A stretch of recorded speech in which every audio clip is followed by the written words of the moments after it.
Sometimes I feel a little stuck. Like there's two bad options, and if I choose the wrong one, our country will just fall apart. And I feel like the media and the presidents themselves are playing into this crippling anxiety. You know, Joe, I ran because of you. I ran because of Barack Obama, because you did a poor job. If I thought you did a good job, I would have never run. The fact is that everything he's saying so far is simply a lie. I'm not here to call out his lies. Everybody knows he's a liar. Whoa, calm down, grandpas. So I took it upon myself to spend damn near 100 hours on economic policies and narrowed it down to the 7 most important economic factors that impacted every American. First up is inflation. The Consumer Price Index hit a high of 2.9% in June 2018 during the Trump era. During Biden's presidency, inflation reached a 40-year high due to a rapid run-up in prices after the pandemic. The Consumer Price Index reached a peak of 9% in June 2022, in the second year of Biden's term. The largest drivers of inflation under the Biden administration were supply restrictions and ports, increased consumer spending from federal stimulus checks and Trump tax cuts, shrinkflation, which is the practice of reducing product or portion sizes while keeping packaging prices the same, further fueling consumption. Greedflation, which is firms exploiting customers' knowledge of inflation by raising prices unjustifiably just so they can have more profits. Russia's invasion of Ukraine. Now this one is obvious, but this has some serious downstream impacts that I'm going to talk about later. Overall, inflation was lower during the Trump administration than the Biden administration. So that's going to be 1 for President Trump. But I will end the Biden inflation nightmare, and we will end it very quickly. Income growth. Real median household income in the United States reached record territory during President Trump's term, rising from $63,000 in 2016 to about $69,000 in 2019. This represents an average annual growth rate of 3%, despite an increase in average hourly earnings of about 9% during the first 3 years of Trump's terms. Many lower and middle class households may not have felt the effects due to inflation. During Biden's first 3 years in office, average hourly earnings increased, but again, inflation diminished purchasing power. Biden's wage growth outpaced that of Trump's, but due to inflation, it changes this chart from this to this. It's important to note real wages only began to outpace inflation in 2013. Overall wage growth was higher during the Trump administration than the Biden administration, so that's going to be another one for President Trump. It was just announced that wages, for the first time in many years, for people in the United States have gone up.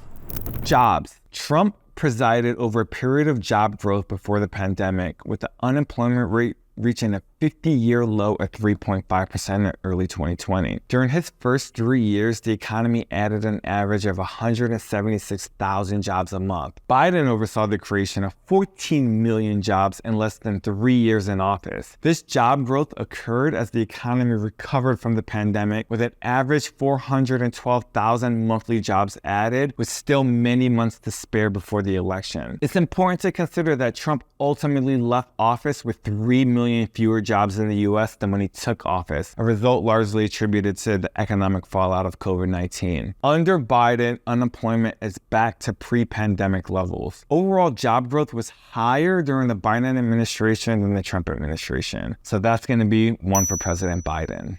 I will be the greatest jobs president that God ever created. Donald Trump is now the worst jobs president in American history. Gas prices. The average U.S. gasoline price during the Trump term was $2.49 per gallon. During that time, the highest average price was $2.86 in May 2019, and the lowest was $1.84 in April 2020. Factors that put upward pressure on gas prices during Trump's presidency included his 2018 withdrawal from the Iran nuclear deal and OPEC quotas established during global economic growth. The economic slowdown caused by COVID-19 pandemic, however, led to a decline in global oil demand, keeping gas prices low. Though during the Biden administration, the war in Ukraine and spikes in demand have sent gas prices on a roller coaster since 2020. Gas prices more than doubled between April 2020 and April 2022, from $1.84 a gallon to $4.11. They peaked at an all-time high of nearly $5 a gallon in June 2022, but they've come down since. Analysts say gas prices could fall below $3 in the coming months thanks to a combination of increased product production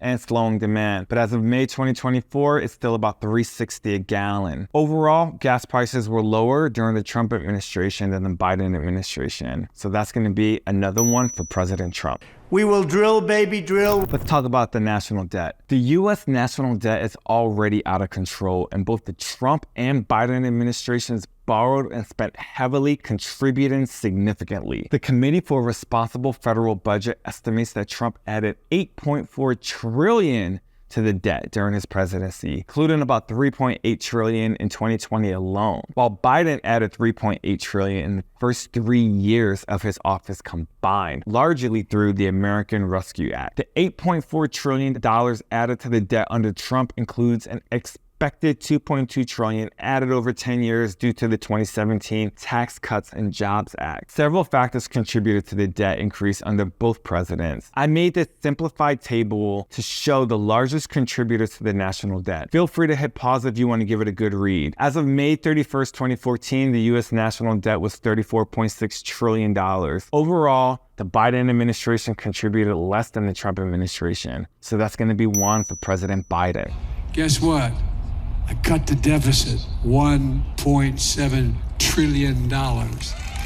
Let's talk about the stock market. Trump had an average annual return for the S&P 500 of 13.73%, the third highest among presidents going back to the late 1800s. By the end of his term, the S&P 500 had increased to almost $3,800 from $2,300 when he took office. This growth was partly due to the excitement over this Tax Cuts and Jobs Act, which reduced corporate tax rates from 35% to 21% in 2018. Anticipation of these tax cuts, along with the deregulatory environment, substantially boosted the stock market in 2017. However, since Biden took office, the S&P 500 index has risen 40%, capped by a 5-month rally that kicked off last October and is still underway. At the same point in Trump's presidential term, the S&P was up just 13%. In 2021, the S&P 500 generated 29% return. In 2022, a bear market caused the index to drop by 25% due to rising inflation, but eventually course corrected because Biden and the Federal Reserve responded quickly. The S&P recovered in 2023 with a 26% return, driven mostly by tech stock. The index reached an all-time high, closing above 5,200 for the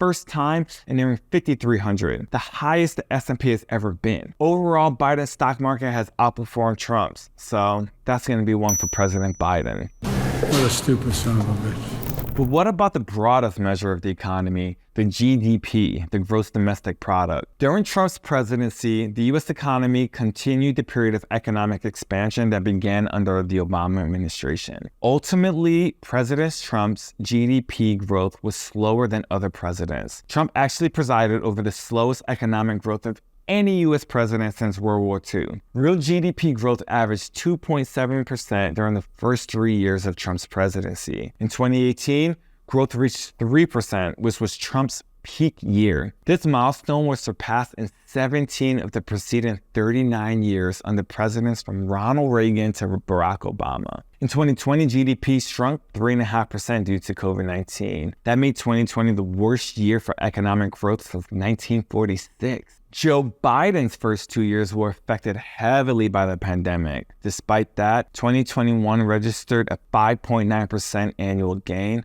and 2022, 2.1% overall growth for the year. GDP continued its upward trajectory throughout 2023. Real GDP increased 2.5% in 2023. Economic growth is likely to deaccelerate in 2024 as the effects of monetary policy take a broader toll and post-pandemic tailwinds fade. Though GDP growth is still forecasted to be around 2%, meaning Biden is likely to get his soft landing after all. Overall, the Biden administration has been and is likely to continue to experience higher GDP growth compared to the Trump administration. So that's going to be one for Joe Biden. I think it's obvious that the only person who understands what the hell is going on in this economy is me. So vote for me by subscribing to my channel and check out one of these videos on how to optimize your life. Thanks for watching.